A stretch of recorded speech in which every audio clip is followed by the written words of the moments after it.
Why is Hollywood obsessed with method dressing? For as long as Hollywood has been making movies, they've needed to come up with ways to sell them to the public. And one of the oldest promotional tactics in the book is the press tour.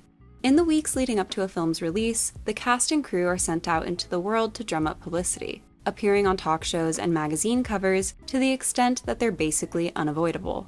Historically, what's captured people's interest are the interviews that take place during this press run, but in the 21st century social media era, virality is more visual. As a result, it's become increasingly common to see celebrities take to method dressing, a term coined to describe outfits that pay homage to the related film visually or thematically. Although there have been a handful of instances in the past, the trend has picked up steam in the last few years, basically becoming the standard for any major motion picture, but some attempts are more successful than others. Today we're going to be taking a look at the rise of method dressing in Hollywood, including the trend's pioneers, its impact on the box office, as well as specific outfits and their points of reference. Let's get into it. During the golden age of Hollywood, many movie studios employed the star system, which saw them take a promising young actor and create a specific persona to make them more appealing to the public. This process often involved changing their name, giving them plastic surgery, covering up past indiscretions, and typecasting them into certain roles. By carefully cultivating an actor's image, they were able to tie them to a specific character type, as seen with Marilyn Monroe and Jane Mansfield, who were treated as dumb blondes, both on and off the screen, and their entire persona was a form of marketing, as audiences no longer separated the character from the actor.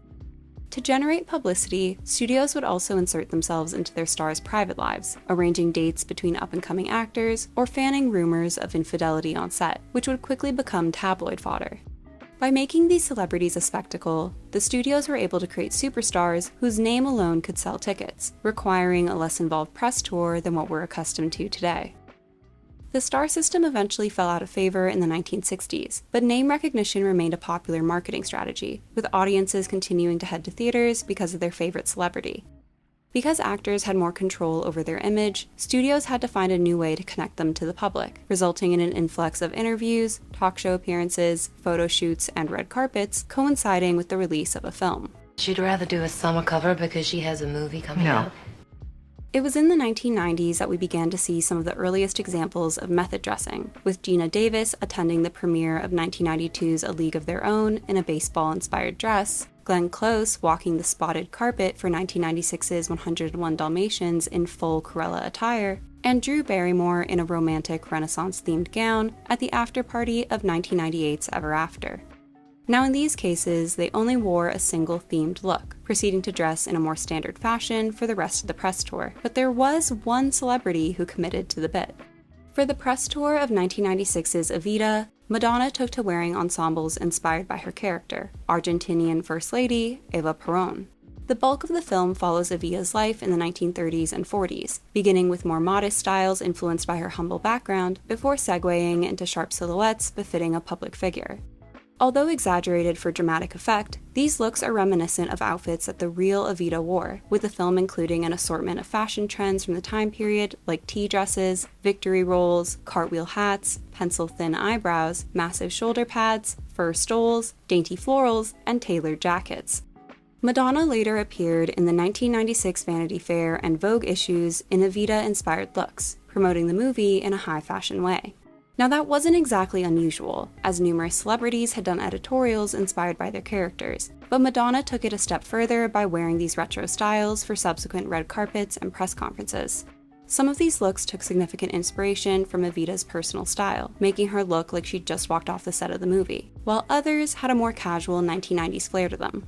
Although the concept of method dressing seems rather obvious today, it was a novel idea at the time, and Madonna's employment of the strategy received mixed reception from the rest of Hollywood. Most actors used a film's press tour as a way of distancing themselves from the character they were playing, hoping to avoid being typecast by showing the industry and the public that it was all an act. By dressing as Evita during the press tour, some felt as though Madonna wasn't taking her job seriously, thereby making light of the entire industry.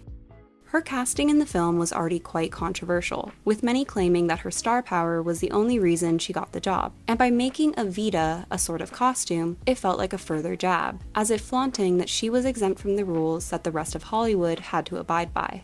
If you wanted to go for a piece of sort of typecast and character casting, it's brilliant, and she does come over as that. I mean, she plays Madonna, really. She really does look the part, doesn't she? Yes, she's thrown herself into it. You know that there was a big resistance to accept that Madonna will interpret Evita. I personally think that it's very interesting the fact that Madonna has chose to be Evita, because there is some similarities in their upbringing, in the fact that they know how to reinvent themselves. Besides being known for her flair for the dramatic, Madonna already had experience using clothing as a promotional tool, as the music industry had been employing the strategy for decades. Many musicians see an album not as a collection of songs, but as the manifestation of a specific concept, which subsequently influences the entire direction of the project, from its sound to its visuals. As one early example, for the promotional tour of the 1964 album Meet the Beatles, the boys dressed prim and proper, highlighting the general Britishness of their entire image. But just a mere 3 years later, for Sgt. Pepper's Lonely Hearts Club Band, they took on a more colorful and experimental look to tie into their new psychedelic sound. This trend continues today, with musicians reinventing themselves each time they release a new album, and some have created such distinct looks over the years that you can figure out which project they were working on in an instant. Madonna is one such example, creating different characters for each project and using her clothing to tell a story. I don't consider what I do reinventing. That's a phrase that the media describes my work. I just consider myself an artist that changes and grows, and the way I look and the things I say reflect my feelings. During the promotion of 1984's Like a Virgin, she wore lace, crosses, gloves, neon, and tulle, which alluded to the sort of corrupted good girl themes of the album. She then switched things up for 1986's True Blue, chopping off her hair and cutting out color, but there was still a good deal of edge with leather and studs. Following the backlash to her book Sex and the 1992 album Erotica, which saw critics saying she'd gone too far, Madonna toned things down for 1994's Bedtime Story, wearing more modest designs to soften her look and rehabilitate her image. Having reinvented herself for all of these music projects, it seems only natural that she would do the same for Evita, and we've got to applaud her for being a trailblazer. With Madonna's method dressing receiving mixed reactions, the trend didn't really take off, and it'd be more than a decade until we saw another celebrity try it out. In 2009 for Coco Before Chanel, French actress Audrey Tautou almost exclusively wore black and white, colors that had long been associated with the Chanel brand. Tautou also wore Chanel designs during the press tour, which isn't too surprising when you consider the brand supplied costumes for the film and also had recently named Tautou as their latest brand ambassador, replacing Nicole Kidman as the face of Chanel No. 5. Her French girl style already fit into Chanel's house codes, but in 2009 she seemed to dress with more purpose, and although it isn't as ostentatious as the method dressing we see today, it still counts. In the mid-2010s, method dressing finally began to pick up steam, perhaps because of the increased pervasiveness of social media. This began in 2014 with Disney's live-action Maleficent, with both Angelina Jolie and Elle Fanning wearing outfits inspired by the film. In Jolie's case, this meant almost exclusively wearing black, which I'm not going to lie, isn't out of the ordinary for her, but her looks felt a touch more edgy than usual to match her villainous character. For Fanning, she gravitated towards pastels, youthful florals, dainty lace, and poofy skirts, paying homage to the sweet and innocent Princess Aurora, while still looking every bit the 16-year-old.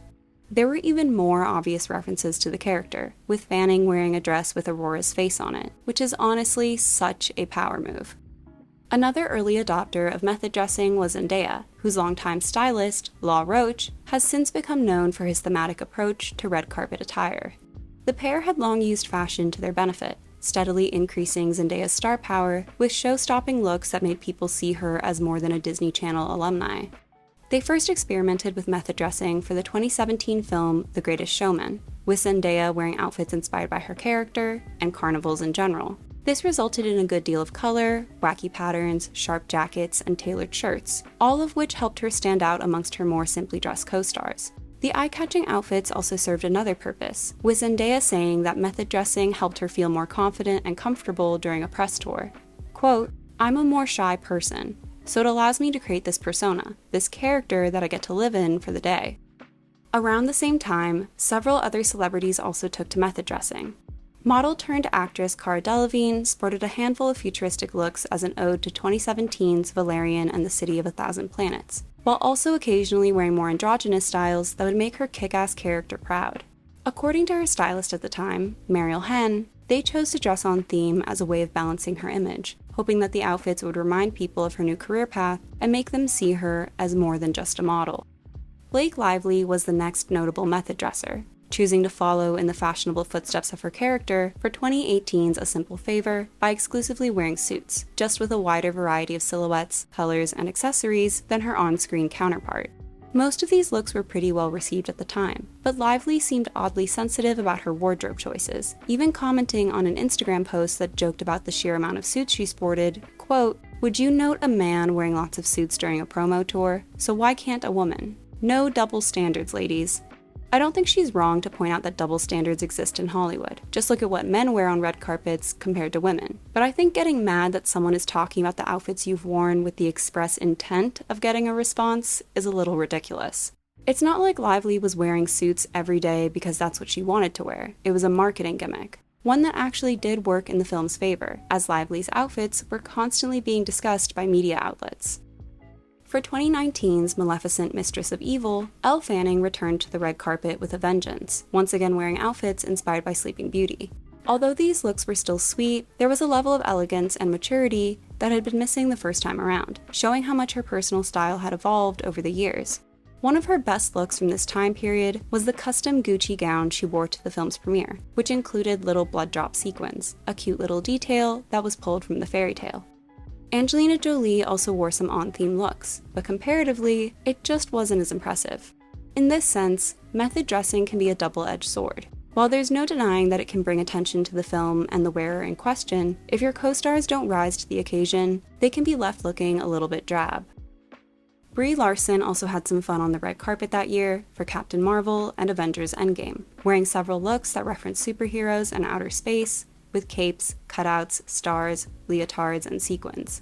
She also frequently wore red and blue, colors that make up the bulk of her Captain Marvel supersuit. One of my favorite looks was what she wore to the Avengers Endgame premiere, with her jewelry being a subtle nod to the Infinity Stones, which had been the focus of the last few MCU films. Similar to Zendaya, Larson used her clothing as a sort of security blanket, saying, quote, "Clothes are a form of expression, and they can be something that makes you feel empowered. And for me, having something that makes me feel good in these very public moments is imperative." Considering how much vitriol was directed towards her at this time, because God forbid an actress in a male-dominated franchise be openly feminist, I don't blame her for needing a bit of strength when venturing out into the world. And who better to feel inspired by and take strength from than a literal superhero? When COVID hit in 2020, for obvious reasons, the movie industry took a beating, which it still hasn't fully recovered from. Besides social distancing putting a damper on the movie theater experience, the rise of streaming has made people even less willing to shell out $50 for a ticket and popcorn. And with new content coming from every direction, it's gotten more difficult to break through the noise. Because of this, Hollywood has been employing new strategies to catch audiences' attention, resulting in more clickbaity press tours which incorporate food, animals, and fashion. In 2021, Zendaya made headlines multiple times for her on-theme looks, which, as we mentioned, was something she'd already begun experimenting with a few years earlier. People just weren't paying as much attention to her then. First, she channeled Lola Bunny at the premiere of Space Jam 2, and although fun, it was nothing compared to what else she had in store. This was followed up by several futuristic looks for Dune, which were muted in color but unique in silhouette. These outfits were interesting, but didn't make her the center of attention, which is pretty fitting considering how little screen time she actually wound up having in the film. Back in 2019, she had done a bit of method dressing for Spider-Man Far From Home, but for the 2021 sequel, she took it to the next level. It's been 3 years, and I'm still thinking about the spine dress that she wore. In 2022, we saw a few new faces try out the method dressing trend. The first was Zoe Kravitz for Batman, who gave Selena Kyle a sexy update with monochromatic black, cat motifs, and punk details. During the press tour of Something from Tiffany's, Zoe Deutsch took to wearing the brand's signature blue, as well as several little black dresses in an ode to Audrey Hepburn, who famously starred in the 1961 film Breakfast at Tiffany's. For Gangubai Kathiawadi, Aaliyah Bhatt brought her character's penchant for white into the 21st century, exclusively wearing the color during the film's press tour. In the lead up to Netflix's Wednesday series, Jenna Ortega embraced a gothic glam style that would have made her fit right in with the Addams family, and these looks coincided with a new chapter for her, not only career-wise, but as a celebrity. Now admittedly, her rise in popularity could be credited to the virality of Wednesday as a whole, but Ortega's willingness to play around with her look no doubt brought her to the attention of a lot of fashion brands, as evidenced by her receiving her first invite to the Met Gala, where she also seemed to take inspiration from the show. In 2023, Halle Bailey became the second live-action Disney princess to try her hand at method dressing, making a splash in several outfits inspired by The Little Mermaid with shades of blue, rhinestones, and flowy silhouettes, which were later accompanied by several ocean-themed magazine editorials. But it was a different press tour that really got people talking that year. For the Barbie movie, Margot Robbie and her stylist, Andrew McConnell, created a series of looks that either referenced specific Barbie dolls or paid homage to the brand's generally girly aesthetic. Although the press tours were rather short-lived due to the SAG-AFTRA strike, the few weeks of looks that Margot Robbie wore went viral constantly, keeping the media and the public talking about the film even when its cast wasn't able to. With Margot Robbie looking like a literal Barbie doll come to life, her press appearances not only served as a form of advertising, but also made her casting seem like the obvious choice, thereby selling the crux of the film. Now obviously there was a lot working in Barbie's favor, like its massive fandom for one, but the film's marketing strategy also had a huge impact on its financial success. It's been proven that the more a consumer is exposed to something, the more likely they are to eventually purchase it. So the increased presence of Margot Robbie as Barbie essentially guaranteed that people would be turning up to watch the movie. With Robbie's clothing blurring the lines between fantasy and reality, it inspired the public to also dress the part and join in on the fun. And the film was able to profit off of this sense of community, bringing in over $1 billion and setting off the real-life Barbiecore trend. In the wake of Barbie's success, dozens of actors have tried their hand at method dressing, some more successfully than others. For Poor Things, Emma Stone wore a few puffed sleeves and sheer dresses that paid homage to her character, although when compared to Margot Robbie for Barbie, it seemed like she was afraid to commit. For The Ballad of Songbirds and Snakes, Hunter Schafer made a point of dressing like a capital citizen, with her avant-garde outfits being the best part of the film's entire press run. In 2024, Zendaya made a point of showing the world that she was the method dressing master, wearing outfits on opposite ends of the spectrum for Dune Part 2 and Challengers. For Dune, we saw more futuristic outfits, but this time she seemed less afraid of causing a commotion, with her vintage Mugler robot suit nearly breaking the internet. With Zendaya having developed a reputation of outdressing her co-stars during press tours, the rest of the cast attempted to compete, with Timothée Chalamet and Florence Pugh opting for galaxy-light looks. I'll give them points for the attempt, but it's impossible to beat Zendaya on her home turf. Even when she and Timothée wore matching leather jumpsuits, she just looked a tiny bit cooler. For Challengers, Zendaya's outfits became one of the film's main promotional tactics, perhaps as a way of making up for the fact that her co-stars weren't the biggest names in Hollywood. Her outfits often went in a Tennessee direction, either referencing the ball and court with the color green, or the Wimbledon dress code with white. Many of her outfits also took on a sort of sporty preppy look with polo collars, headbands, pleated skirts, and knitwear. So far, this is actually my favorite of her press tours. There wasn't a single look that I didn't like. Anya Taylor-Joy has had a few method dressing moments over the years, although they can be pretty hit or miss.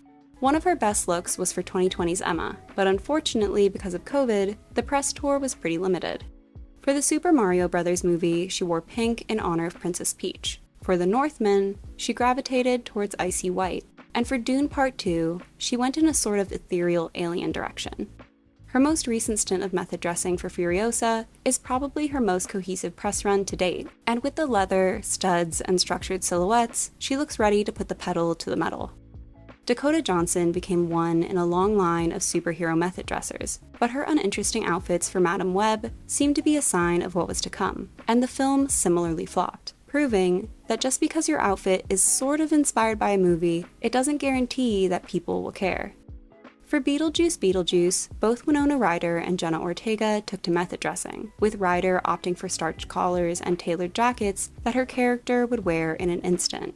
Ortega, on the other hand, pulled from the past, referencing the first film with stripes and suits, as well as recreating some of the costumes in a more modern way. I'm not gonna lie, if it weren't for these outfits, I would have forgotten that the movie was even coming out. Although method dressing can be an incredibly useful marketing tool, that doesn't necessarily make it the right choice for every single film, with It Ends With Us being one of the most obvious examples of the strategy backfiring.